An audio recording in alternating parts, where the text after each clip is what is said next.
This is Matt for Behind the Gloves in association with S-Jam Boxing. Delighted to be joined by Eddie Hearn. Eddie, we've got a sold-out M&S Arena in Liverpool, 2 Scousers fighting in the main event. It's exciting stuff. It is. You know, when you come here to Liverpool, if you do a bad show, it will be reflected in the ticket sales. If you do a medium show, it'll be reflected in ticket sales. And when you do a cracker, you sell out instantly. And that's what we did. And could have sold this arena out 2 or 3 times. Unbelievable card from start to finish. And I think the main event's fantastic. Can't wait for it. I think it's going to be a brilliant fight. And looking forward to seeing the outcome. There seems to be a bit of a feeling that from Liam's side that Anthony Fowler's obviously jumped the queue a little bit and that his experience will shine through. My question to you is, who has more to lose in this fight? Is this a case of Anthony Fowler can come again, or where does Liam go from here? I think Liam has everything to lose in this fight, quite frankly. I think Liam was almost offended by being asked to take this fight originally, but I looked at it and Liam had just got robbed against Kurbanov. He wanted to fight Jesse Vargas, but he's just coming off a defeat. Anthony Fowler was crying out for a big fight, but he was calling on Ted Cheeseman and Eggington and Sergio Garcia. And I just looked on BoxRec, and Liam Smith's number 1, Anthony Fowler's number 2. I'm thinking, 2 Scousers, let's just make the fight. And when I approached both of them, I think they didn't really know what to make of it. I talked them through how big the fight was and how much money they'd make and the opportunities for both. For Liam, win this big domestic fight, come through, fight Jesse Vargas. For Anthony Fowler, win this fight, just put yourself right onto the world scene. And they both accepted the fight. So I think Liam has more to lose because he's expected to win. He's the favourite, he's been a world champion, he's boxed at world level. Fowler, quite rightly, has just put himself in this position where a win could change his life and his career completely. So, does Liam have the same desire with that mindset? I don't know. He's a tough cookie, and he ain't going to want to lose, especially to a Scouser, and he wants to do a job on Fowler. So I think it's going to be, honestly, I think it's going to be a brilliant fight. It's not just the main event, but the rest of the undercards, fireworks in a few of them fights. Very intense from Jamie Mitchell. She's looking to dethrone Shannon Courtney. Ted Cheeseman versus Troy Williamson.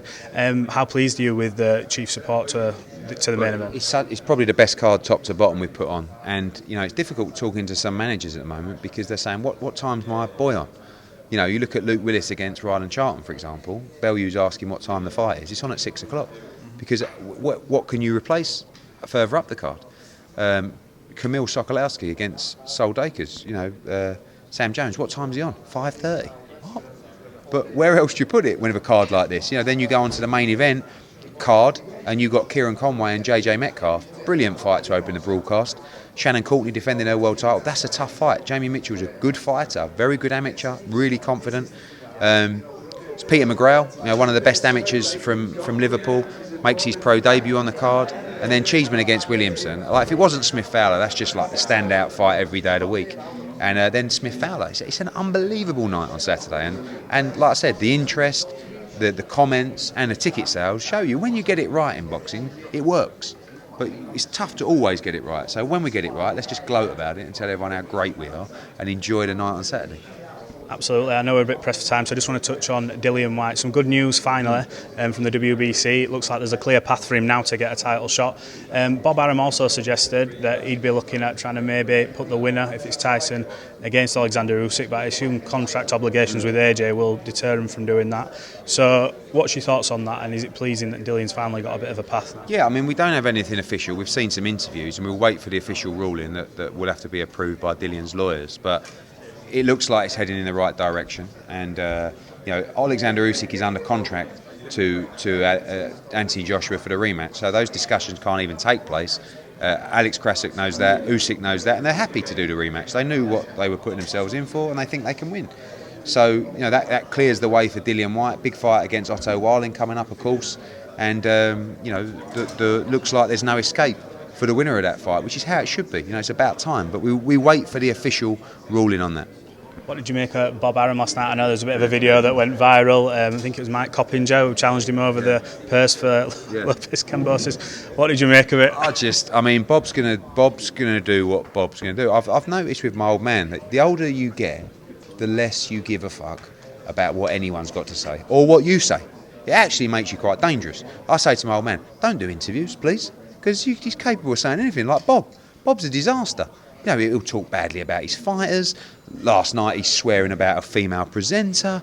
Then he's telling a member of the ESPN media to fuck off and get him slung out by security. But he is great to watch. I can't. I've got to say. And last night those clips were going everywhere.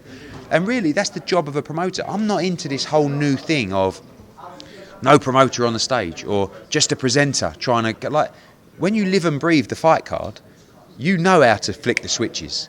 And that's your job. Like, these guys are personalities. Whether it's Bob, whether it's Warren, whether it's Dana White, whether it's Oscar De La Hoya, whether it's me, we're part of the circus. So let us do our act, right? And I think Bob was, I mean, you know, he said some stuff about Kate Abdo I don't agree with. I think she's a great presenter. It's difficult to be put in that position. You're not a promoter. You know, you're asking questions you don't really understand necessarily the history. Like, you know, she's very educated, but she's not a promoter. I feel that, and by the way, when it kicks off, that's a dangerous place to be. You've already seen Canelo against Plant kick off with no security on the stage, just them two. You can't do that. And Bob last night cancelled, by the looks of things, the head-to-head because it was just Kate up there. You can't have a head-to-head with Kate Abdo in the middle and no security with two giants. Yeah. So you got to be careful, and you know, you ain't getting rid of me yet. Finally, just before you go, has your opinion changed on this fight, the Tyson Fury versus Wilder trilogy? Tyson looks like he's a bit more locked in after that press conference. I liked what I saw last night. I've seen him comment on my comments, which is I don't think he's prepared for this fight. I just don't think he's as well prepared for this fight as he was the second fight. He can't have been. We've seen what's been happening.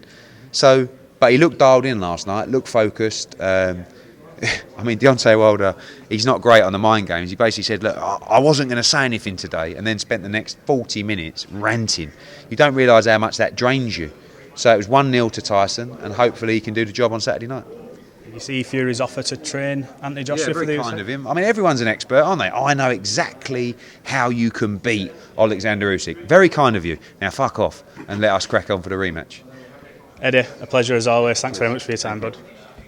Hey Fight fans, it's Michelle Joy Phelps. Make sure you subscribe to my YouTube channel by clicking this icon right here and hit the bell button below so that you can receive an alert every time we upload a new video.